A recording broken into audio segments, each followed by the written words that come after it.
أعوذ بالله من الشيطان الرجيم بسم الله الرحمن الرحيم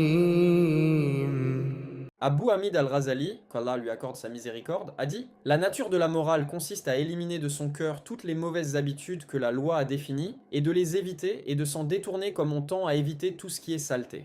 Ibn al-Qayyim, qu'Allah lui accorde sa miséricorde, a dit: Le plus indigent des hommes à l'égard d'Allah est le plus riche d'entre eux en lui. Celui d'entre eux qui est le plus enclin à faire preuve d'humilité à son égard, c'est celui-là le plus puissant. Le plus faible d'entre eux devant Allah, c'est celui-là le plus fort. Celui qui, parmi eux, se considère le plus ignorant, c'est celui-là le plus connaisseur d'Allah. Celui qui d'entre eux récuse le plus son âme, c'est celui-là le plus proche de la satisfaction d'Allah. La richesse en Allah et l'indigence à son égard sont liées. De l'une s'ensuit nécessairement l'autre. Au nom d'Allah, très clément par essence, le très miséricordieux par excellence, nous remercions Allah Azawajal et demandons son aide, son pardon et sa protection contre le mal de nos âmes et les méfaits de nos œuvres. Celui qu'Allah guide, nul ne peut l'égarer. Et celui qui s'égare, nul ne peut le guider. Et nous témoignons qu'il n'y a d'autre Dieu qu'Allah l'unique sans associé. Et nous témoignons que Muhammad sallallahu alayhi wa sallam est son serviteur et son messager. Voici une sélection des différentes œuvres des maîtres de la Tazkiya musulmane. Parmi les compagnons, qu'Allah soit satisfait d'eux, Abu Bakr, Umar, Uthman, Ali, Abu ad-Darda, Ibn Abbas, Abdullah ibn Mas'ud, notre mère Aisha, Khabab, Abdallah ibn Umar, Salman. Les compagnons des compagnons et leurs suivants, qu'Allah leur accorde miséricorde, Al-Hassan al-Basri, Qatada, Umar ibn Abd al-Aziz, Mujahid, Ibn al-Mubarak, Sufyan ibn Uyayna, Shurayh, Saïd ibn Jubayr, Ar-Shafi'i, Yahya ibn Mu'ad. Et autres maîtres de la Tazkiya, Sahl, Al-Fudayl ibn Iyad, Abu Hamid al-Ghazali, Al-Junayd, Ar-Shibli, Ibn Taymiyyah, Ibn al-Qayyim, Dhu an-Nun. Nous mettons cette sélection commentée entre les mains des croyants pour qu'ils en tirent profit dans leur cheminement vers Allah Azawajal. Un cheminement clairvoyant, loin de toute innovation et conforme à la sunna du prophète sallallahu alayhi wa sallam. Allah Azawajal dit: Fais preuve de patience en restant avec ceux qui invoquent leur Seigneur matin et soir, désirant sa face, et que tes yeux ne se détachent point d'eux en cherchant le faux, brillant de la vie sur terre. Et n'obéis pas à celui dont nous avons rendu le cœur inattentif à notre rappel, qui poursuit sa passion et dont le comportement est outrancier. Sourate 18, verset 28. Abu Bakr, qu'Allah soit satisfait de lui, a dit: La dignité est l'ornement de la pauvreté. La reconnaissance est l'ornement du bienfait. La patience est l'ornement de l'épreuve. L'indulgence est l'ornement du savoir. L'humilité est l'ornement de l'étudiant. Les pleurs sont l'ornement de la crainte. Renoncer à rappeler aux autres ses faveurs est l'ornement de la bienfaisance. Le recueillement est l'ornement de la prière. Dr Hassan Hamdouni. La sincérité. La sincérité consiste à ôter à chaque acte que nous accomplissons les impuretés qui nous empêcheraient de nous rapprocher d'Allah Azawajal. Nous pouvons nous assurer ainsi que les intentions formulées pour chaque acte d'adoration sont vouées exclusivement au Créateur dans le but d'atteindre son agrément. La sincérité est la condition non pour qu'Allah Azawajal accepte les actes accomplis, et ce en accord avec la sunna du prophète sallallahu alayhi wa sallam. Allah Azawajal nous l'a ordonné expressément dans le noble Coran. Il ne leur a été commandé cependant que d'adorer Allah, lui vouant un culte exclusif, de célébrer la prière et de s'acquitter de la zakat. Et voilà la religion de droiture. Sourate 98, verset 5. Abu Umama, qu'Allah l'agrée, rapporta qu'un homme s'approcha du noble prophète sallallahu alayhi wa sallam afin de le questionner. Qu'en est-il d'un homme qui nous rejoindrait dans la bataille, mais dont les intentions sont la recherche de la gloire et de l'argent? Le prophète sallallahu alayhi wa sallam lui répondit: Il ne reçoit rien. L'homme répéta sa question par 3 fois, et par 3 fois il obtint la même réponse. Il ne reçoit rien. Le prophète sallallahu alayhi wa sallam ajouta: Allah n'accepte parmi vos actes que ceux accomplis dans le seul but de lui plaire. Sahih An-Nisa'i. Abu Sa'id al-Khudri, qu'Allah l'agrée, rapporte les paroles du sermon du prophète sallallahu alayhi wa sallam lors du pèlerinage d'adieu.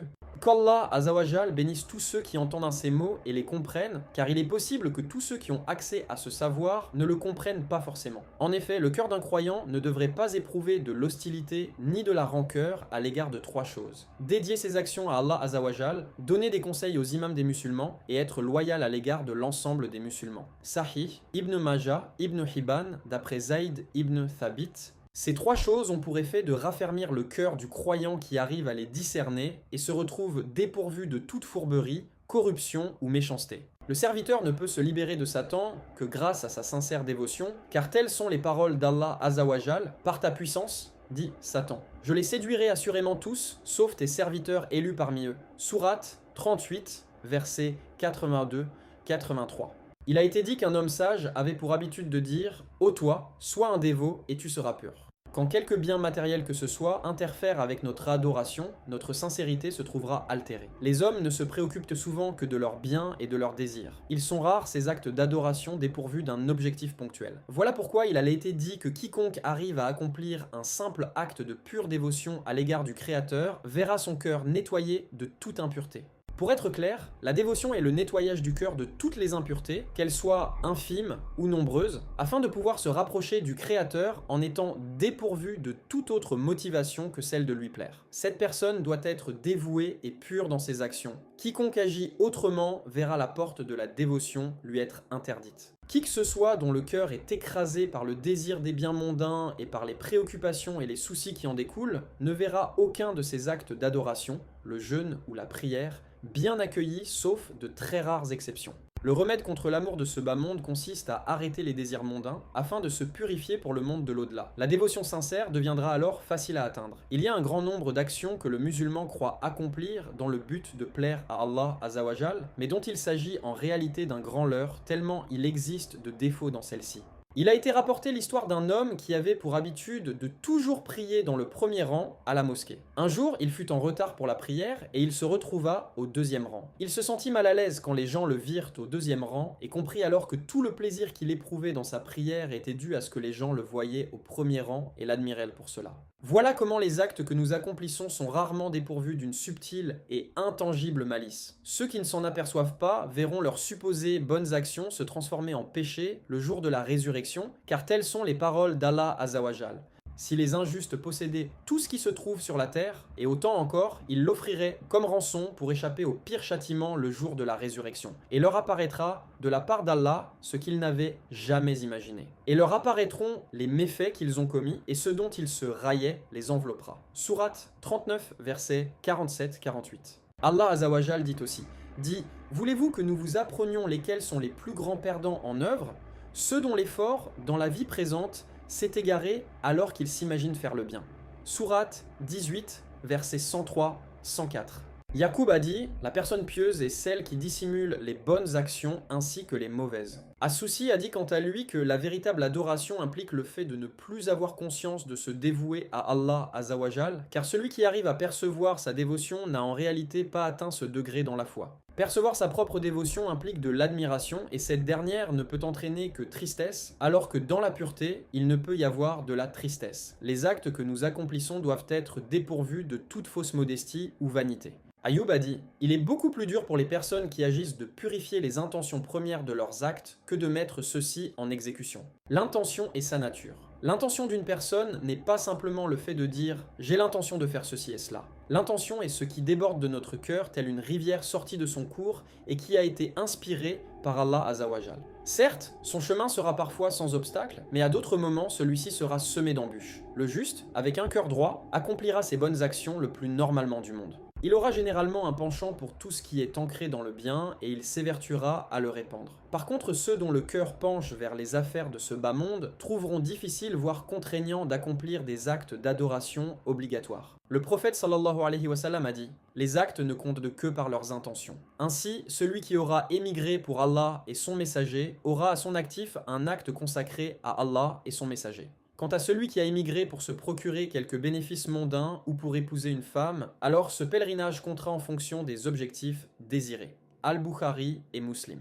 L'imam Ar-Shafi'i, qu'Allah lui accorde miséricorde, a dit « Ce hadith est la clé de voûte de toute connaissance. La phrase « Les actes ne comptent que par leurs intentions ». Cela signifie que ces devoirs accomplis en accord avec la sunna ne seront acceptés et récompensés que si, et seulement si, les intentions cachées sont sincères. Aussi, l'expression « chaque homme n'aura que ce qu'il avait pour but » implique que la récompense de chaque acte est proportionnelle à l'intention qui se cachait derrière cet acte. C'est pourquoi le prophète sallallahu alayhi wa sallam nous donne des exemples en nous disant « Celui qui aura émigré pour Allah et son messager aura à son actif un acte consacré à Allah et son messager. Quant à celui qui a émigré pour se procurer quelques bénéfices mondains ou pour épouser une femme, alors cette émigration comptera en fonction des objectifs désirés. Al-Bukhari et Muslim. Il est donc clair que des actes qui ont l'air apparemment identiques à la base peuvent en réalité être très différents car les intentions derrière eux peuvent être aussi éloignées que le bien et le mal. Les bonnes intentions ne changeront jamais la nature essentielle des actes prohibés. L'ignorant ne doit pas mal interpréter le sens de ce hadith et se dire qu'il suffit de bonnes intentions pour transformer des actes répréhensibles en de bonnes actions. Les dires du prophète sallallahu alayhi wa sallam expliquent quels sont les actes d'adoration à accomplir. Les actes d'adoration pourraient tout simplement se transformer en péché en raison des intentions premières qui se cachent derrière ces actes. Cependant, les mauvaises actions ne pourront jamais devenir quant à elles des actes d'adoration, même si derrière elles, il y a la base de bonnes intentions. Muslim. Le perfectionnement du savoir et sa transmission de nombreux versets du Saint-Coran ont prouvé la place importante par ceux qui excellent dans le savoir. Allah Azawajal dit « Allah élèvera en degrés ceux d'entre vous qui auront cru et ceux qui auront reçu le savoir. Allah est parfaitement connaisseur de ce que vous faites. » Sourate 58, verset 11. Allah Azawajal dit « Est-ce que celui qui, aux heures de la nuit, reste en dévotion, prosterné et debout, prenant garde à l'au-delà et espérant la miséricorde de son Seigneur, dit « Sont-ils égaux, ceux qui savent et ceux qui ne savent pas ? Seuls les doués d'intelligence se rappellent. » Sourate 39, verset 9. Il est de même pour le hadith où le prophète sallallahu alayhi wa sallam a dit « Quand Allah Azawajal désire le bonheur de quelqu'un, il lui accorde la faculté de bien comprendre sa religion. » Al-Bukhari et Muslim. Ce cheminement vers la connaissance implique aussi bien les actes physiques, exemple, se rendre à pied aux réunions des savants, que les efforts psychologiques pouvant être nécessaires à l'apprentissage, l'étude ou l'apprentissage par cœur. Allah Azawajal rendra le savoir accessible pour tout chercheur véridique, débroussaillant sa voie et lui rendant sa journée plus douce. Classification. Des cœurs, Ibn Qayyim al-Jawziyya, qu'Allah lui accorde sa miséricorde, a dit « Le cœur vit dans un état de désordre auquel on ne peut remédier qu'en se tournant vers Allah Azawajal. Il contient une solitude que seule peut dissiper la proximité d'Allah Azawajal. Il contient une tristesse que seuls peuvent apaiser, le plaisir de sa connaissance et la sincérité de la relation avec lui. Il contient une anxiété qu'on ne peut calmer qu'en étant en accord avec lui et en se réfugiant auprès de lui. Il contient des feux de regret que seul peut éteindre l'acceptation de ses ordres, de ses interdits et de ses décrets, dans l'attente patiente du moment de le rencontrer. Il contient un manque qui ne peut être comblé qu'en l'aimant, en se tournant vers lui par le repentir, en l'invoquant sans cesse, en lui vouant un culte exclusif. En vérité, la possession de ce bas monde et ce qu'il contient ne pourrait jamais combler ce manque. Madarij as-Salikin. Il est clair que le cœur peut être décrit en tant que chose vivante ou morte, cependant nous pouvons aussi le classer dans 3 sous-catégories, le cœur saint, le cœur mort et le cœur malade. Le cœur saint.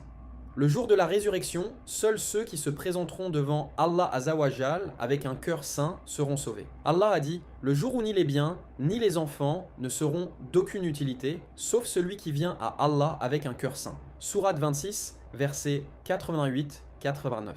Il a été dit la chose suivante concernant le cœur saint. Il s'agit d'un cœur dépourvu de toute passion, n'allant jamais à l'encontre des commandements divins et étant dénué de toute impulsivité qui contredirait sa volonté. Il est donc étranger à toute forme possible d'adoration autre que celle du Créateur. Quand ce cœur aime, il aime en Allah Azawajal, et quand il n'aime pas quelque chose, c'est parce qu'il ne l'aime pas non plus. Quand il donne, c'est pour Allah Azawajal. Quand il s'en abstient, c'est aussi pour Allah Azawajal. Un serviteur au cœur saint doit prendre le prophète sallallahu alayhi wa sallam comme modèle unique pour ses actes et ses paroles. Il ne devra jamais donner suite à aucune autre croyance, discours ou acte qui soit étranger à Allah Azawajal et à son messager sallallahu alayhi wa sallam. Allah Azawajal a dit « Ô vous qui avez cru, ne devancez pas Allah et son messager, et craignez Allah. Allah est audient et omniscient. » Sourate 49, verset 1.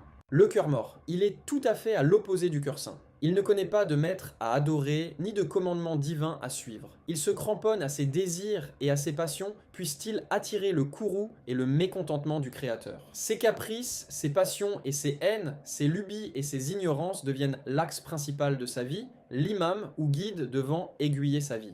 Il s'enivre de ses fantaisies hâtives et éphémères. Ses viles passions le rendent sourd et aveugle donc à tout ce qui ne provient pas du diable. S'associer ou chercher la compagnie d'une telle personne serait de la folie furieuse. Vivre avec elle équivaudrait à prendre du poison et se lier d'amitié nous mènerait à notre perdition. Le cœur malade. Il s'agit du cœur qui possède aussi bien une partie malade qu'une partie encore saine, vivante. Les actes pencheraient alors vers l'un ou l'autre côté du cœur. Il y a en lui de l'amour pour Allah Azawajal, de la foi et de la sincérité en lui, et tout ceci le garde encore en vie. Cependant, ses penchants vers le plaisir et la luxure pourraient le mener à sa perdition. Il est divisé entre 2 hôtes, L'un qui l'appelle à rejoindre Allah Azawajal, son prophète sallallahu alayhi wa sallam et à l'akhira, et un autre qui le pousse vers les plaisirs mondains de ce bas monde. Le premier cœur est vivant, humble et soumis à Allah, le deuxième est fragile et mourant, quant au troisième il vacille entre sa préservation ou sa perte. Symptômes d'un cœur malade et les signes d'alerte. Malgré le fait que son cœur puisse être malade ou sérieusement endommagé, le serviteur reste souvent inconscient de sa situation. Il pourrait arriver que son cœur vienne à mourir sans qu'il ne s'en aperçoive. Les symptômes de sa maladie ou le préambule de son décès sont essentiellement marqués par le fait que le détenteur de ce cœur ne se rend pas compte du mal qu'il provoque par ses actions.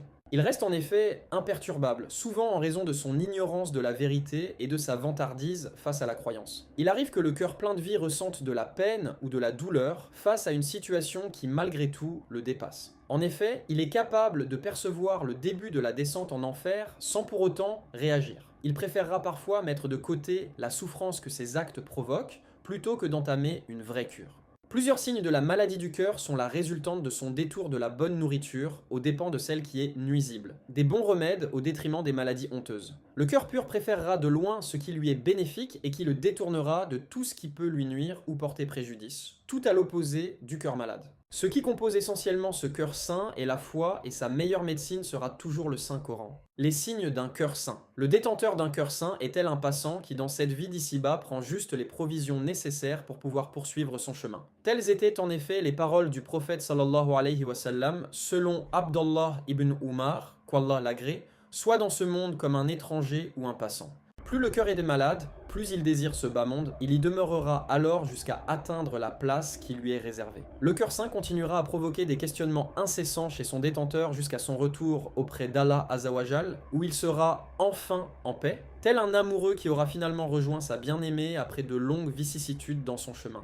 Ce cœur n'a besoin d'aucune subsistance en dehors de l'amour pour le Créateur, car après l'avoir invoqué, il serait inutile de faire appel à qui que ce soit d'autre. Si le détenteur de ce cœur venait malheureusement à ne pas accomplir un des actes d'adoration journaliers dont il se nourrit, il se verrait aussi désemparé qu'un avare après la perte d'une importante somme d'argent. Il y mettra alors du temps à se rassasier, tel un être affamé en quête de nourriture et boisson. Yahya ibn Mu'ad a dit « Quiconque se plaît à servir Allah Azawajal, n'importe qui sera heureux de le servir. Quiconque prend plaisir dans la contemplation du Créateur verra les gens prendre plaisir à le contempler lui-même. » Ce cœur n'a qu'un seul but dans sa vie, l'obéissance la plus sincère du Créateur. Il fait en effet plus attention à comment il dépense son temps, afin de ne pas le gaspiller inutilement que le plus minutieux des comptables dans la dépense du moindre centime. Quand il est dans sa prière, le moindre de ses soucis et craintes s'évanouissent pour laisser place à l'adoration de son Seigneur. Il ne cesse jamais de mentionner Allah Azawajal et ne se lasse jamais de le servir. Le soin qu'il prend à accomplir ses actions est énorme. Il est aussi très scrupuleux en s'assurant que les intentions derrière ses actes soient sincères et qu'elles aboutissent à de bons résultats. Ibn al-Qayyim, qu'Allah lui accorde sa miséricorde, a dit « Les meilleures choses que les âmes ont acquises et les cœurs se sont octroyées et grâce auxquelles le serviteur a joui de hautes considérations dans ce monde et dans l'au-delà sont la science et la foi. » C'est pour cela qu'Allah Azawajal a joint l'une à l'autre dans sa parole vénérée. Allah élève ceux d'entre vous qui ont la foi et ceux qui ont reçu la science de plusieurs degrés. Sourate 58, verset 11. Les causes provoquant les maladies du cœur, ces maladies sont causées principalement par les tentations auxquelles le cœur est exposé. Des tentations telles que celles des désirs pour ce bas monde et les frivolités.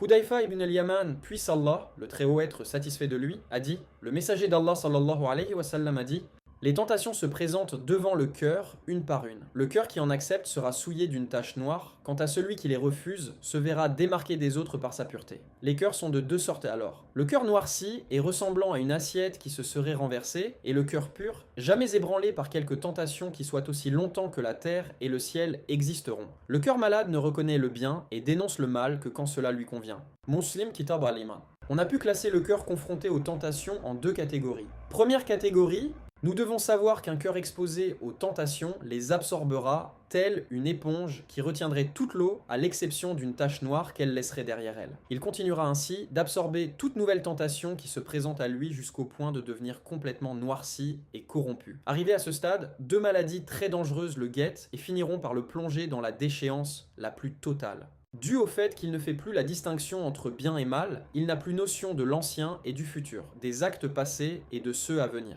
Cette maladie peut atteindre de telles dimensions qu'il prend le mal pour du bien et vice-versa. La sunna deviendrait bida, innovation hérétique, et vice-versa. Le fait d'ériger ses désirs en tant que but à atteindre à la place du modèle prophétique le rendra complètement esclave de ces derniers. 2. Un cœur pur dont la foi est forte resplendit par sa lumière. Quand il se trouve confronté à de telles tentations, il s'y opposera et les rejettera, et en faisant ceci, la lumière qu'il dégage sera encore plus forte. Les 4 poisons mortels du cœur. Tous les actes de désobéissance sont du poison pour le cœur, provoquant sa maladie, voire sa perte. Ibn al-Mubarak, qu'Allah lui accorde miséricorde, a dit « J'ai vu des mauvaises actions tuer les cœurs, ces déchéances les mèneront forcément à une addiction. Tourner le dos aux mauvaises actions, redonne la vie au cœur, y opposer donc ton cœur est ce qu'il y a de mieux. Quiconque est donc concerné par la santé de son cœur dans la vie de tous les jours doit réfléchir sur l'effet de ces poisons et prendre les mesures nécessaires pour se protéger. Si par mégarde il en commettait une, il devra s'efforcer d'effacer les effets qu'elle aurait pu entraîner et chercher le pardon d'Allah Azawajal.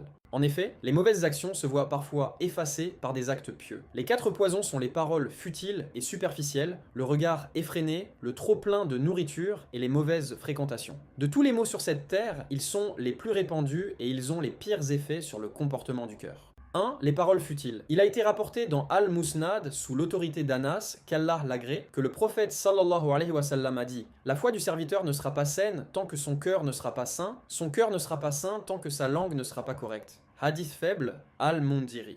La purification de la foi est conditionnée donc à la purification de son cœur, et la purification de son cœur est conditionnée à la purification de sa langue. At-Tirmidhi rapporte sous l'autorité d'Ibn Umar, qu'Allah l'agrée, ne parle pas en excès si tu ne mentionnes pas Allah Azawajal. Ces paroles formulées sans le rappel d'Allah Azawajal endurcissent sur le cœur. Il n'y a pas de personne plus éloignée d'Allah que celle au cœur dur. Hadith faible, At-Tirmidhi. Umar ibn al-Khattab, puisse Allah Azawajal être satisfait de lui, a dit « Une personne qui parle de trop fait souvent des erreurs. Si elle fait souvent des erreurs, elle ne se comportera pas correctement. Le feu la ciblera donc comme prioritaire étant donné ses nombreux péchés. L'homme, par ses actes et ses paroles, sème la semence du bien et du mal, et le jour de la résurrection, il en récoltera les fruits. Ceux qui auront semé des bonnes actions et des bonnes paroles récolteront les bénédictions et les honneurs qui leur reviennent. Quant à ceux qui n'auront semé que les graines du mal et des paroles détestables, ne récolteront que des regrets et des remords. Abu Huraira, qu'Allah l'agrée, a dit dans un hadith « La majorité des gens finissent en enfer en raison de la moisson de leur bouche et de leurs parties intimes. » Hadith sahih, At-Tirmidhi, Ahmad, Al-Hakim et Ad-Dahabi.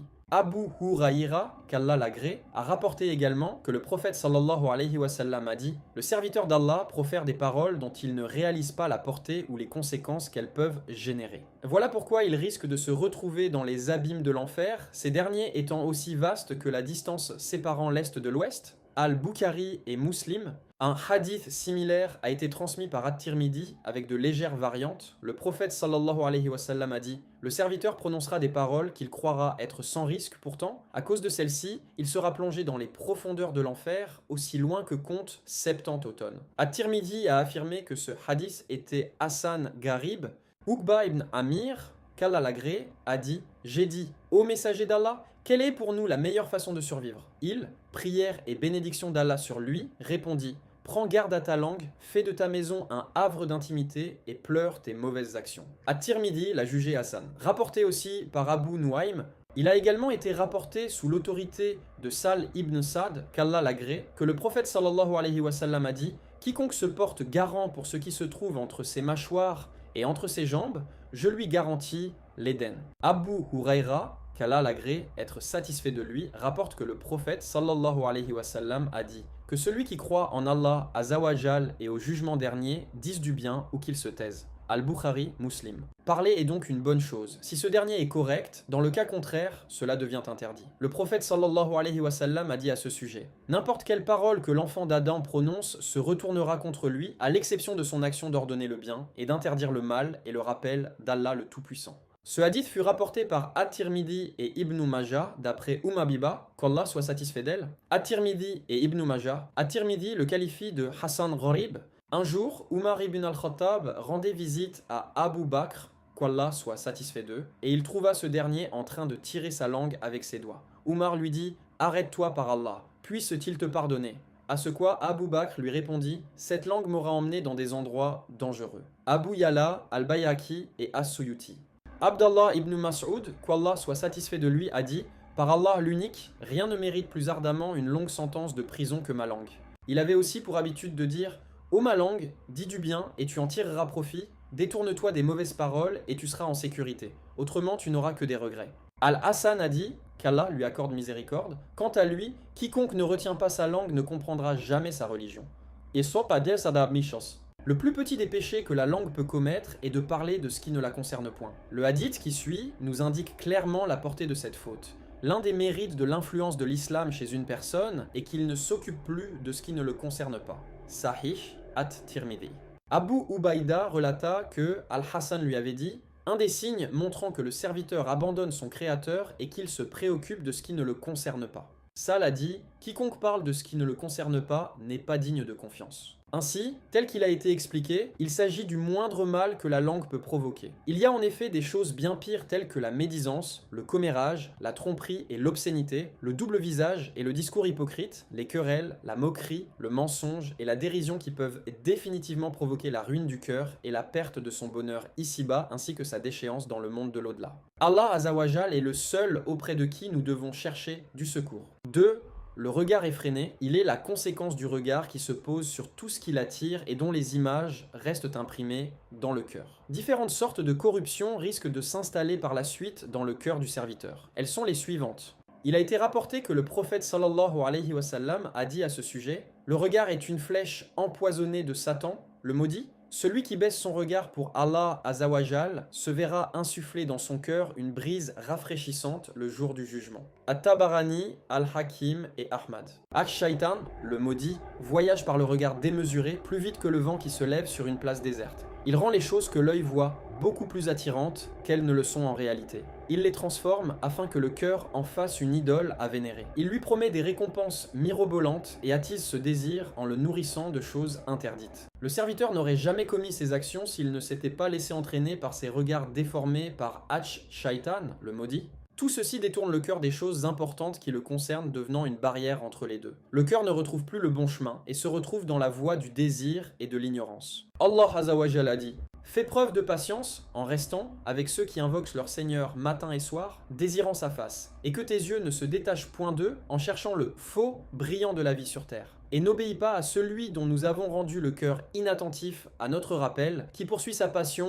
et dont le comportement est outrancier. » Sourate 18, verset 28. Il a souvent été dit qu'il existe une connexion entre l'œil et le cœur. Si les yeux ont été corrompus, le cœur suivra indéfectiblement. Il devient un ramassis déraisonnable de saleté, poussière et pourriture, où il n'y a guère de place pour Allah Azawajal, ni pour tout ce qui le concerne. Allah Azawajal dit « Dis aux croyants de baisser leur regard et de garder leur chasteté. C'est plus pur pour eux. Allah est, certes, parfaitement connaisseur de ce qu'ils font. » Sourate 24, verset 30. Il est clair que seul celui qui obéit au commandement divin peut trouver la joie dans ce bas monde. De même, seul le serviteur d'Allah Azawajal réussira à trouver la paix dans le monde de l'au-delà. D'ailleurs, laisser son regard voyager librement équivaut à envelopper son cœur d'un manteau de noirceur, comme il est clair que baisser son regard pour Allah Azawajal l'enveloppe de lumière. Allah Azawajal dit dans la même sourate que celle citée précédemment. Allah est la lumière des cieux et de la terre. Sa lumière est semblable à une niche où se trouve une lampe. La lampe est dans un récipient de cristal et celui-ci ressemble à un astre de grand éclat. Son combustible vient d'un arbre béni, un olivier ni oriental ni occidental dont l'huile semble éclairer sans même que le feu la touche. Lumière sur lumière. Allah guide vers sa lumière qui il veut. Allah propose aux hommes des paraboles et Allah est omniscient. Sourate 24, verset 35. Quand le cœur est rempli de lumière, il attire le bien de toute direction. S'il est dans le noir, les nuages du malin et les afflictions qui l'accompagnent viendront l'envelopper. Relâcher son regard rend le cœur incapable de distinguer entre la vérité et la tromperie, entre la sunna et les innovations. Par contre, baisser son regard pour Allah Azawajal lui insufflera une perspicacité hors du commun. Un homme sage a dit jadis « Quiconque enrichit sa conduite extérieure par l'obéissance de la sunna rendra son âme saine. Elle l'avertira désormais afin qu'il détourne ses yeux des interdits et pour qu'il s'éloigne de tout ce qui est douteux. S'il se tient donc à ce qui est licite, cette vigilance intérieure ne lui fera jamais défaut. » 3. Le trop plein de nourriture. L'absorption de petites quantités de nourriture est la garantie de la tendresse du cœur, sa force de caractère, la faiblesse de son désir et son humilité, ainsi que la gentillesse du caractère. Al-Miqdam ibn Ma'ad Yakrib, qu'Allah l'agrée, a dit « J'ai entendu le messager d'Allah sallallahu alayhi wa sallam dire: l'estomac est le récipient qu'Allah azawajal déteste le plus se voir remplir. Quelques morceaux devraient être suffisants au fils d'Adam pour garder ses forces. S'il devait le remplir, un tiers de celui-ci doit être réservé pour la nourriture, un tiers pour la boisson et le dernier tiers doit être laissé vide afin qu'il facilite la respiration. Ahmad. L'excès de nourriture peut entraîner de nombreux dégâts. Il mène le corps à la désobéissance d'Allah azawajal, lui rendant difficile tout acte d'adoration. Un estomac trop rempli a causé maintes et maintes fois des mauvaises actions, refoulant tout rappel d'Allah azawajal. Quiconque se protège contre les dangers provoqués par l'excès de nourriture aura évité un grand péché. Il est évidemment beaucoup plus facile au diable de contrôler une personne ayant rempli son estomac avec mets et boissons. Voilà pourquoi on dit souvent: restreint les chemins du diable par le jeûne. Hadith da'if n'apparaît pas dans la majorité des sources de la Sunna, mais a été mentionné par Al-Ghazali dans son Ihya.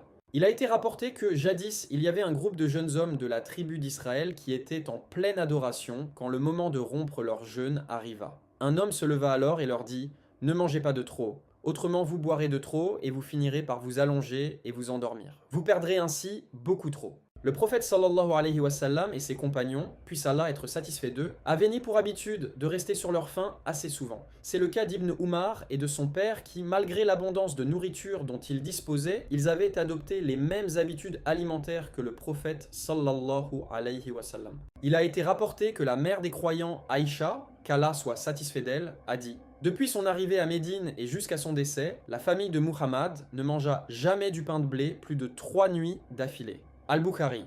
4. Les mauvaises fréquentations. Les mauvaises fréquentations sont un mal chronique qui provoque malheureusement d'énormes dégâts. Combien des fois ne nous trouvons-nous pas éloignés du rappel d'Allah azawajal à cause des gens qui nous entourent? Ces gens sèment la discorde dans le cœur des croyants, ce sentiment dont même le passage du temps n'arrive pas à effacer les dommages. Le serviteur devrait tirer profit à chaque occasion de ses compagnons. Dans ce but, il devrait classer les gens en 4 catégories et prendre garde à ne pas mélanger celles-ci, autrement le diable trouverait de quoi se faufiler entre elles. Première catégorie, il s'agit des personnes dont la compagnie nous est aussi indispensable que la nourriture dont nous avons besoin pour survivre. Ils sont présents quand le serviteur a besoin d'eux, mais une fois leur aide apportée, ils se retirent jusqu'à ce qu'on les requiert à nouveau. Ils deviennent donc indispensables.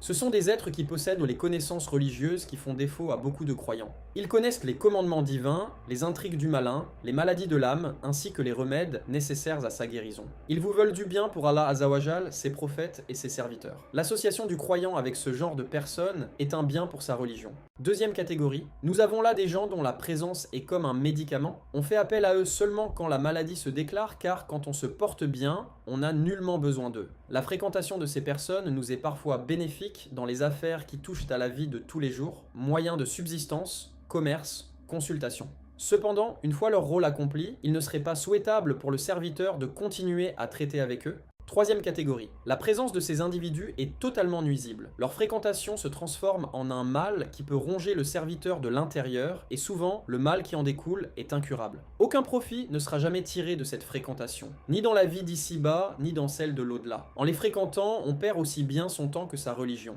Et si, malgré les mises en garde, ce genre de compagnon établit son emprise sur le serviteur, celle-ci s'avérera fatale, voire terrifiante. Parmi ces mauvais individus se trouvent ceux dont le parler ne sera jamais bénéfique aux croyants et sur qui on ne pourra jamais compter. Ils n'écoutent jamais leur âme qui a pour but de les remettre dans le droit chemin. Quand ils parlent, leurs paroles blessent les auditeurs tels les coups portés par une canne. Ils causent le chagrin de ceux qui les entourent alors qu'ils sont persuadés d'être tendres et affectueux. Quand ils se taisent, leur silence est plus pesant qu'une meule qui serait trop lourde pour accomplir sa tâche. La présence souvent inévitable de tels individus peut être pesante pour le cœur d'un vrai croyant. En effet, le monde est rempli de pareilles personnes et parfois on est obligé d'être en contact, voire même de travailler avec eux. Quand un tel rapport s'installe, le croyant devra tout simplement avoir un bon comportement, protégeant son âme jusqu'à ce que Allah azawajal lui offre une issue à cette situation déplaisante. Quatrième catégorie, il s'agit de ceux dont la simple présence attire la ruine et la perdition. Cela équivaut à prendre du poison, car si leur victime ne trouve pas très vite un antidote, elle décède. Beaucoup de personnes appartiennent à cette dernière catégorie. Il s'agit de ceux qui sèment les innovations religieuses et la mécréance. Ils ont abandonné la sunna du messager d'Allah et invoquent d'autres croyances. Ils appellent sunna ce qui est en réalité une innovation et vice-versa.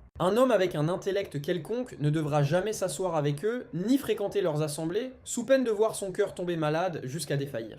La nourriture du cœur, il doit être bien compris par le croyant que les actes d'obéissance sont essentiels au bien-être de son cœur, aussi bien que la nourriture et la boisson le sont pour son corps. Toute mauvaise action est aussi néfaste que de la nourriture avariée et blessera inévitablement le cœur. Le serviteur ressent le besoin de louer son Seigneur, puissant et glorieux, car il a constamment besoin de l'aide et du secours de son Créateur. Afin de pourvoir au bon fonctionnement de son corps, il suivra un régime strict, et si, par mégarde, il avalait des aliments interdits, il délivrerait son estomac de cela. Cependant, le bien-être du cœur du serviteur est de loin plus important que celui de son corps. Car même s'il est clair qu'une vie saine épargnerait le corps de la plupart des maladies de ce bas monde, un cœur sain procurera aux croyants le bonheur non seulement ici-bas, mais aussi dans l'au-delà. D'un autre côté, alors que le décès du corps éloigne définitivement le serviteur de ce monde, quand le cœur meurt, il s'ensuit inéluctablement une angoisse, une appréhension sans fin. Un homme sage avait dit à juste titre jadis: « Comment est-il possible que la plupart des gens pleurent le décès des personnes alors qu'ils ne pleurent jamais pour ceux dont le cœur est mort ? Et cette mort est de loin bien plus tragique. » Après avoir clairement démontré que les actes d'adoration sont essentiels à la bonne santé du cœur d'un croyant, il s'ensuit une liste établissant les plus importants parmi eux. Le dhikr, le rappel ou l'évocation d'Allah Azawajal, la récitation du noble Coran, Tilawat al-Quran, la demande du pardon d'Allah sallallahu alayhi wa sallam, al-istighfar, les invocations régulières, ad-dua, la demande de la bénédiction et de la paix d'Allah Azawajal sur le prophète sallallahu alayhi wa sallam et sur sa famille, as-sala ala rasulallah, les prières pendant le dernier tiers de la nuit, qiyam al-layl. L'évocation d'Allah Azawajal, la récitation du noble Coran Ibn Mas'ud, qu'Allah l'agréé, a dit: la parole la plus honorable, c'est l'évocation de Allah Azawajal. Ibn Taymiyyah, qu'Allah lui accorde miséricorde, a écrit: le rappel d'Allah Azawajal est au cœur ce que l'eau est au poisson. Savez-vous ce qui se passe avec les poissons quand on les retire de l'eau? Shams ad-Din ibn al-Qayyim a recensé les 8 bénéfices issus du rappel d'Allah dans son livre Al-Wabil as-Sayyib. Nous en rappellerons ici certains, même si nous conseillons au lecteur de se référer au livre d'origine en raison de l'immense qualité de l'ouvrage en question. Le rappel d'Allah Azawajal est le meilleur aliment possible pour le cœur et pour l'âme. Si on prive le serviteur du dhikr, le cœur se flétrit tel un corps privé de nourriture. Le rappel d'Allah Azawajal éloigne Satan, l'affaiblit et l'étouffe. Il est prononcé dans le but de plaire au Créateur, miséricordieux et clément. Il éloigne le désespoir et la mélancolie de notre cœur afin de lui apporter de la joie et de plaisir. Il remplit le cœur et le visage de lumière et procure de la dignité et de la gentillesse à celui qui effectue ce rappel. Il inculque l'amour d'Allah Azawajal et sa crainte. Allah Azawajal a dit dans son livre sacré: « Souvenez-vous de moi donc, je vous récompenserai. Remerciez-moi et ne soyez pas ingrats envers moi. » Sourate 2, verset 152. De serviteurs pourvus d'aussi bon cœur ne peuvent que recevoir la miséricorde d'Allah, car ils se tiennent toujours à l'écart de ce qui est interdit. En effet, l'honneur et la miséricorde apportés par le dhikr sont tels que l'on ne pourrait jamais les atteindre par un autre moyen. Abu Huraïra, qu'Allah l'agrée, rapporte que le prophète sallallahu alayhi wa sallam a dit: « Quiconque prononce les paroles, il n'y a de Allah qu'Allah, l'unique et sans associé. Il est le souverain et toutes les louanges lui sont dues. » Il a le pouvoir sur toute chose. Une centaine de fois par jour, il aura la même récompense que s'il avait affranchi une dizaine d'esclaves. Une centaine de bonnes actions seront aussi portées à son actif et une centaine de mauvaises actions lui seront effacées. Quelle meilleure protection que les invocations contre l'influence de Satan. Jabir, qu'Allah l'agrée, rapporte que le prophète sallallahu alayhi wa sallam a dit: « Quiconque dit « Gloire à Allah Azawajal et à lui les louanges » aura un palmier planté pour lui dans le jardin de l'Éden. At-Tirmidhi. Ibn Mas'ud, puisse Allah le Très-Haut être satisfait de lui, a dit: « Louer Allah Azawajal est plus cher à mon cœur que dépenser le même nombre de dinars dans le sentier d'Allah. » Le rappel est aussi un remède pour les cœurs endurcis. Un homme dit une fois à Al-Hassan: « Ô Abu Saïd, j'ai à me plaindre de la dureté de mon cœur. » Il lui répondit alors: « Adoucis-le par le rappel d'Allah. » Makhoul a dit quant à lui: « Le rappel d'Allah est un signe de bonne santé. Le rappel des gens est un fléau. » Un homme demanda à Salman, qu'Allah l'agrée, quels sont les actes qui sont le mieux récompensés? Il lui dit: « N'as-tu donc pas lu la parole d'Allah Azawajal? Le rappel d'Allah est certes ce qu'il y a de plus grand, et Allah sait ce que vous faites. » Sourate 29, verset 45. Abu Moussa, qu'Allah l'agrée, rapporta jadis que le prophète sallallahu alayhi wa sallam a dit: « La différence entre celui qui se souvient de son créateur et celui qui ne s'en souvient pas est semblable à la différence entre le vivant et le mort. » Al-Bukhari, Al-Hakim. Abdallah ibn Busr, qu'Allah soit satisfait de lui, raconta comment un vieil homme avait demandé au prophète sallallahu alayhi wa sallam la chose suivante. Les chemins vers le bien sont si nombreux que je ne peux pas les emprunter tous. Conseille-moi celui que je pourrais emprunter sans y être si accablé au point d'être tenté de l'abandonner. Alors, le prophète sallallahu alayhi wa sallam lui répondit: Prends garde à ce que ta langue soit toujours fraîche par le rappel constant d'Allah, le Très-Haut, At-Tirmidhi. Le rappel continuel d'Allah Azawajal prédispose favorablement le serviteur pour le jour de la résurrection. Il l'empêche de suivre les mauvais chemins comme la médisance et la calomnie. Ceux qui ont donc ouvert les portes du rappel auront leurs entrées chez leur Seigneur, le Tout-Puissant et le Très-Haut. S'il trouve la bonne porte, que demander de plus dans la vie? Il est clair que s'il perd cette opportunité, il aura tout perdu. Il existe nombreuses formes de dhikr, l'évocation d'Allah Azawajal par ses noms sublimes, le rappel de ses attributs de perfection, les louanges et les remerciements. Il y a des exemples comme gloire à Allah, Subhana Allah. Toutes les louanges sont pour Allah, Alhamdulillah. Il n'y a d'autres dieux en dehors d'Allah, La ilaha illa Allah. Le très miséricordieux entend tout ce que ses serviteurs disent et il exauce leurs demandes, entend leurs supplications. La meilleure forme de rappel reste la récitation du Saint-Coran, car celui-ci contient des remèdes qui peuvent guérir le cœur de toutes ses afflictions. Allah Azawajal nous dit: Ô gens, une exhortation vous est venue de votre Seigneur, une guérison de ce qui est dans les poitrines, un guide et une miséricorde pour les croyants. Sourate 10, verset 57. Allah Azawajal dit aussi: Nous faisons descendre du Coran ce qui est une guérison et une miséricorde pour les croyants. Cependant, cela ne fait qu'accroître la perdition des injustes. Sourate 17, verset 82. La plupart des maladies qui touchent le cœur trouvent leurs origines dans le désir et le doute, mais le Coran est le remède nécessaire. Il guérit en effet des dégâts provoqués par le doute, car ce dernier porte atteinte au savoir, à la compréhension et à la vision du monde du serviteur. Tous ceux qui étudient le Coran en l'assimilant à travers leur cœur seront à même de reconnaître la vérité et le mensonge aussi bien qu'ils distinguent le jour de la nuit. La guérison des maladies découlant du désir est possible grâce au Coran car celui-ci apporte sagesse et bons conseils. Il nous recommande d'éviter les avantages mondains au détriment du désir d'Al-Akhira. Le prophète sallallahu alayhi wa sallam a dit: Tous ceux qui aiment Allah Azawajal et son messager doivent leur lire le Coran. Hadith da'if d'après Ibn Hajar. Le noble Coran est aussi la meilleure façon pour le croyant de se rapprocher de son Seigneur Azawajal. Khabab ibn al-Arrat, qu'Allah l'agrée, a dit à un homme: Rapproche-toi de ton Seigneur autant que tu peux, et rappelle-toi que la meilleure façon de le faire est d'invoquer ton Seigneur en utilisant ses propres mots. La meilleure forme de rappel est sans aucun doute la récitation du livre d'Allah, le Très-Haut, le très miséricordieux, qui dit: Ceux qui ont cru et dont les cœurs se tranquillisent à l'évocation d'Allah. N'est-ce point par l'évocation d'Allah que se tranquillisent les cœurs? Sourate 13, verset 28. Lire le noble Coran dans son foyer est un bienfait immense et il n'en résulte que du bien. Abu Huraïra, qu'Allah l'agrée, disait: Le foyer dans lequel on récite le Coran devient spacieux pour ses habitants, les anges s'y pressent, les diables le fuient et sa subsistance devient abondante. Quant au foyer dans lequel on ne récite pas le Coran, il devient étroit pour ses habitants, les anges le fuient, les diables y installent leur résidence et sa subsistance diminue. La recherche de la grâce du Seigneur et de son pardon. L'indulgence et le pardon sont infaillibles pour se protéger des conséquences des péchés. La demande de clémence et du pardon du Créateur sont mentionnées à maintes reprises dans le Coran.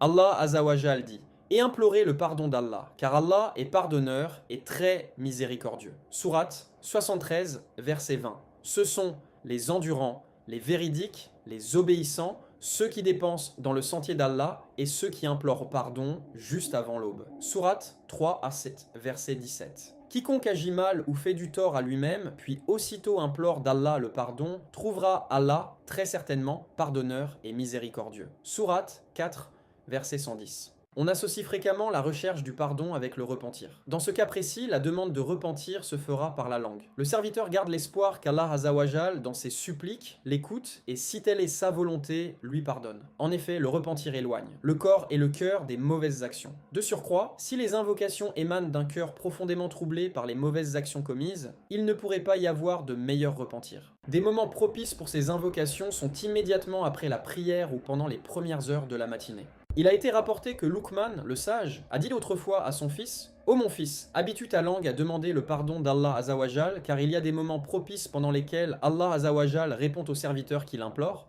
Al-Hassan a dit « Demandez le pardon d'Allah Azawajal le plus fréquemment possible, dans vos maisons, à table, sur la route, dans le marché, dans vos réunions. Vous ne pouvez pas savoir à quel moment il vous accordera sa clémence. » Abu Huraira rapporte que le prophète sallallahu alayhi wa sallam a dit « Je le jure par Allah Azawajal que je me tourne vers Allah à la recherche de son pardon plus de 70 fois par jour. » Il a aussi dit « J'ai entendu le messager d'Allah sallallahu alayhi wa sallam dire « Quand un serviteur commet un péché, il dit tout simplement « Oh Allah, j'ai commis un péché, pardonne-moi. » Allah Azawajal dit alors « Mon serviteur sait que son Seigneur pardonne les péchés et qu'il peut l'aider, je pardonne donc mon serviteur. » Peu de temps après, l'homme commet un nouveau péché et s'exclame « Ô mon Seigneur, j'ai recommencé et j'ai commis un nouveau péché. S'il te plaît, accorde-moi ton pardon. » Son Seigneur dira alors « Mon serviteur sait que son Seigneur pardonne les péchés et qu'il peut l'aider. Au serviteur, fais comme il te plaira, car je t'ai garanti mon pardon. » Al-Bukhari et Muslim. Lui, le Très-Haut, dira ça par 3 fois. Que devons-nous comprendre par là ? Allah Azawajal accorda son pardon à son serviteur, car ce dernier a cherché à chaque fois la clémence de son Créateur. Il est clair qu'il en sera ainsi tant que le repentir ne sera pas accompagné de l'intention de recommencer les péchés. Autrement dit, l'intention première du repentir doit être dépourvue de toute malveillance. La mère des croyants, Aïcha, puisse Allah être satisfait d'elle, a dit « Heureux soit-il celui qui trouve à son actif, le jour du jugement dernier, de nombreuses invocations demandant le pardon du Créateur. » En somme, la recherche du pardon divin est une cure contre toute mauvaise action. Ali ibn Abi Talib, puisse Allah Azawajal être satisfait de lui, a dit naguère « Allah Azawajal n'insuffle jamais chez son serviteur la recherche de repentir s'il a prévu de le châtier. » Les invocations Allah, le tout miséricordieux, nous a ordonné de le supplier car il a promis de répondre à notre appel. Il a dit à cet effet « Et votre Seigneur dit « Invoquez-moi, je vous répondrai. » Ceux qui par orgueil se refusent à m'adorer entreront bientôt dans l'enfer, humiliés. Sourate 40, verset 60. Loué soit le Créateur, le Tout-Puissant, qui est d'une générosité sans limite et d'une miséricorde infinie. Il a accordé au serviteur le meilleur des outils pour qu'il satisfasse ses besoins et afin qu'il accomplisse des actes d'adoration dont la récompense n'a pas de limite. Cependant, dans le cas où le serviteur serait négligent, il sera sévèrement réprimandé, car le prophète sallallahu alayhi wa sallam a dit « Ceux qui ne supplient pas leur Créateur encourent son courroux. » At-Tirmidhi, Ibn Majah, Al-Hakim, d'après Abu Huraira, Allah Azawajal dit à ce sujet « N'est-ce pas lui qui répond à l'angoissé quand il l'invoque et qui enlève le mal et qui vous fait succéder sur la terre, génération après génération? Y a-t-il donc une divinité avec Allah? C'est rare que vous vous rappeliez. » Sourate 27, verset 62. Allah Azawajal dit aussi « Et quand mes serviteurs t'interrogent sur moi, alors je suis tout proche. Je réponds à l'appel de celui qui me prie quand il me prie. Qu'ils répondent à mon appel et qu'ils croient en moi afin qu'ils soient bien guidés. » Sourate 2, verset 186. Allah Azawajal dit « Et votre Seigneur dit « Invoquez-moi, je vous répondrai. » Ceux qui par orgueil se refusent à m'adorer entreront bientôt dans l'enfer, humiliés. Sourate 40, verset 60. Il faut comprendre donc que toute invocation faite correctement aura sa réponse de la part d'Allah Azawajal. Le hadith suivant vient affirmer ceci. Allah Azawajal est l'Éternel et le très généreux. Et si un homme lève ses mains en suppliant, il ne le laissera pas s'y retourner déçu et désappointé. At-Tirmidhi, Al-Hakim, Abu Daoud, Anas, qu'Allah soit satisfait de lui, rapporte que le prophète sallallahu alayhi wa sallam a dit « N'arrêtez jamais vos supplications, car ceux qui supplient ne seront jamais pauvres. » Abu Saïd al-Khudri, qu'Allah l'agrée, rapporte que le prophète sallallahu alayhi wa sallam a dit « Tout musulman qui fait une invocation se verra garantir une de ces 3 choses par son Créateur. Ce qu'il a demandé lui est accordé, ce qu'il a demandé est mis de côté pour lui jusqu'au jour du jugement, ce qu'il a demandé ne lui est pas accordé en prévision des mauvaises choses qui auraient pu lui arriver si son invocation lui avait été exaucée. Exemple, cela aurait pu amener à la rupture des liens familiaux. Sahih at-Tirmidhi. Les règles à observer quand on invoque son Créateur. Il est nécessaire de choisir un moment spécial pour faire ces invocations, tel le jour de Arafat, pour les jours de l'année, le mois de Ramadan, pour les mois de l'année, le vendredi, pour les jours de la semaine, et très tôt dans la matinée pour le moment de la journée. Il est impératif de choisir des situations favorables, quand la pluie s'arrête, quand l'armée qui a combattu pour Allah Azawajal se retire, ou quand on se trouve en position de sajda, prosternation. Abu Huraira, qu'Allah l'agrée, rapporte que le prophète sallallahu alayhi wa sallam a dit « Le serviteur est tellement proche d'Allah quand il se prosterne, augmentez donc vos invocations quand vous vous prosternez. » Muslim. Les mêmes règles s'appliquent aussi au moment d'Al-Adhan et Al-Iqama. Le messager d'Allah sallallahu alayhi wa sallam a dit « Les invocations que vous faites entre Al-Adhan et Al-Iqama ne seront jamais en vain. » Abu Daoud. Il est bon d'être insistant quand on invoque son Seigneur tout en étant confiant dans sa réponse. L'envoyé d'Allah, sallallahu alayhi wa sallam, a dit « Personne d'entre vous ne doit dire « Ô Allah, pardonne-moi si tel est ton plaisir » ou « Ô Allah, aie miséricorde de moi si telle est ta volonté », mais plutôt qu'il soit ferme dans ses demandes, car personne ne peut contraindre Allah Azawajal à faire quelque chose contre sa volonté. Al-Bukhari. Il est aussi recommandé d'avoir ses ablutions au moment des invocations ainsi que de répéter celles-ci 3 fois. Elles doivent toujours commencer par des louanges à Allah Azawajal, faisant référence à ses noms ou à ses attributs, pour ensuite invoquer les bénédictions sur le prophète sallallahu alayhi wa sallam. Celui qui fait sa demande doit enfin décrire ses besoins et faire sa requête. On conclut son invocation par de nouvelles prières sur le prophète sallallahu alayhi wa sallam et la glorification d'Allah azawajal. Il est important que les besoins du serviteur soient purs et que la demande n'implique pas quelque chose de mal. Invoquer les bénédictions et les salutations d'Allah sur le prophète béni. Dans un hadith célèbre, rapporté par Abu Huraira, qu'Allah l'agrée, le prophète sallallahu alayhi wa sallam a dit « Quiconque invoquera les bénédictions d'Allah azawajal sur moi, Allah lui accordera en contrepartie 10 bénédictions. » Muslim. Ceci est bien évidemment dû au fait que pour chaque bonne action accomplie, Allah nous enregistre 10. L'invocation sur le prophète sallallahu alayhi wa sallam reste sans aucun doute la meilleure chose qu'un musulman puisse faire. Ibn al-Arabi a dit « À tous ceux qui me questionnent sur le mérite du verset suivant, quiconque viendra avec le bien aura 10 fois autant. » Sourate 6, verset 160, je lui dirai « Quel grand mérite !» Si le Coran a établi qu'une bonne action sera multipliée par 10, les invocations sur le messager d'Allah sallallahu alayhi wa sallam sont une si bonne chose qu'elles vous procureront 10 rangs au paradis. Le prophète nous a bien expliqué que le Créateur bénit par 10 fois ceux qui invoquent les bénédictions d'Allah azawajal sur lui. Allah azawajal a garanti au serviteur qui se rappelle de lui la récompense ultime qu'il se rappellera de lui. Il y sera de même quand le serviteur se rappelle de son messager sallallahu alayhi wa sallam. Al-Iraqi a ajouté que les bénédictions d'Allah azawajal sur son serviteur ne sont pas l'unique récompense, car il lui accorde 10 bonnes actions supplémentaires à son actif, lui retire 10 péchés qu'il aurait pu commettre et l'élève de 10 rangs. Le prophète sallallahu alayhi wa sallam a dit « S'il advenait à ce que je sois mentionné devant qui que ce soit, ces personnes devront invoquer les bénédictions d'Allah azawajal sur moi. Ou aussi, le miséreux est celui qui entend mon nom et ne prie pas sur moi. » Ibn Mas'ud, qu'Allah l'agrée, rapporte quant à lui que le messager d'Allah sallallahu alayhi wa sallam a dit « Allah azawajal a fait descendre des anges afin qu'ils m'informent au sujet des bénédictions que ma Ummah invoque sur moi. Les plus proches de moi au jour de la résurrection seront ceux qui ont invoqué fréquemment les bénédictions sur moi. » Il est donc conseillé d'invoquer fréquemment les bénédictions sur le prophète sallallahu alayhi wa sallam, surtout le jour du vendredi. La prière de la nuit, Allah azawajal a dit « Ton Seigneur sait certes que tu, Muhammad, te tiens debout moins de 2 tiers de la nuit ou sa moitié ou son tiers. » Sourate 73, verset 20. Parlant de ses serviteurs pieux, Allah azawajal dit « Qui passent les nuits prosternés et debout devant leur Seigneur. » Sourate 25, verset 64. Le prophète sallallahu alayhi wa sallam a dit « La meilleure prière, après les prières prescrites, est la prière de la nuit. » Muslim.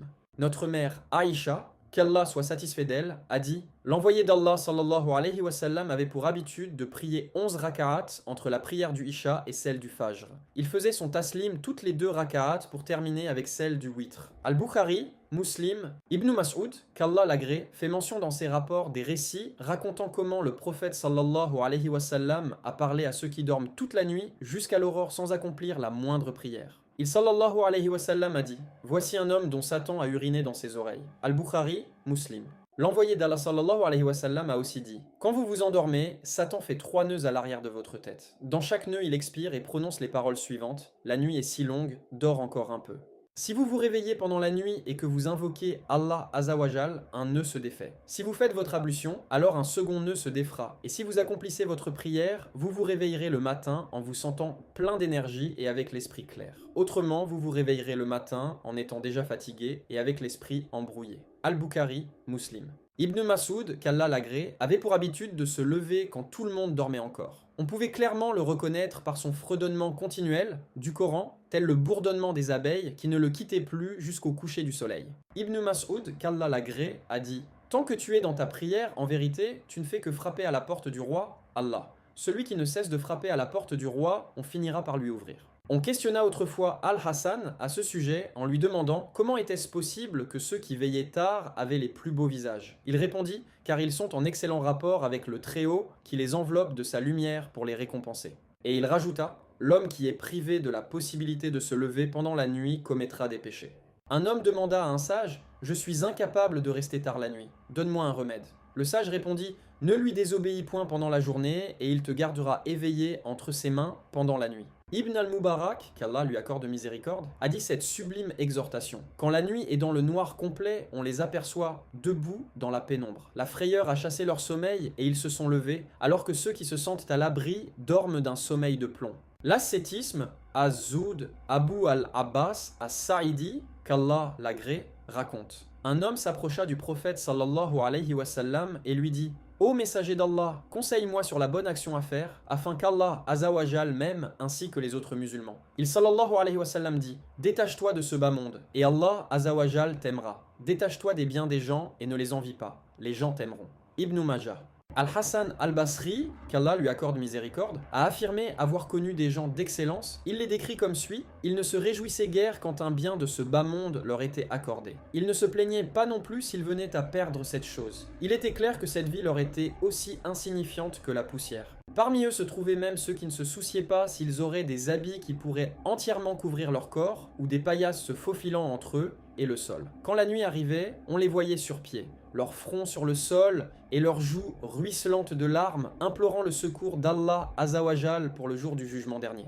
Quand ils accomplissaient une bonne action, ils en étaient reconnaissants. Quand ils commettaient une mauvaise action, ils en étaient attristés et imploraient le pardon d'Allah Azawajal nuit et jour. Par Allah Azawajal, ils n'étaient pas à l'abri de commettre des péchés, mais leur continuel repentir les a sauvés. Puisse Allah Azawajal être satisfait d'eux et leur accorder sa grâce. Il existe 3 degrés dans le zoud, ascétisme.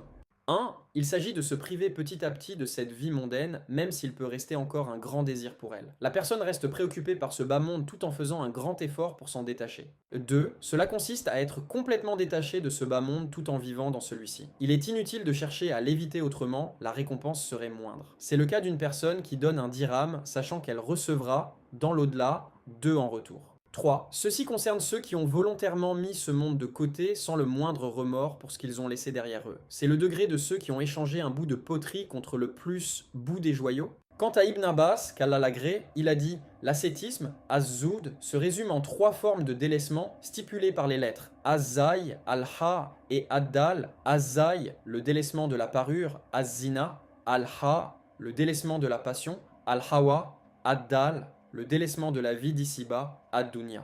Connaissez-vous l'histoire de celui qui guette son tour à son audience avec le roi? Une fois arrivé devant la porte, il se voit surprendre par un chien. S'il jette un lambeau au molosse, il le distraira peut-être et pourra s'introduire chez son roi. Hajj-Shaitan est comme ce chien. Il guette les portes qui nous permettraient d'accéder à notre audience avec Allah Azawajal. Il s'évertue à tout prix de nous empêcher d'y entrer, même les jours où les portes sont grandes ouvertes. Le monde est ce lambeau de tissu que vous pouvez jeter de côté sans remords. Les états de l'âme humaine, la totalité des savants, malgré les différences juridiques de leur école, sont d'accord pour dire que le moi intérieur se dresse entre le cœur et la voie qui mène à Allah Azawajal. Mettez-le sous silence, ignorez ses appels et vous le vaincrez. Allah Azawajal vous libérera ainsi la route qui mène tout droit vers lui.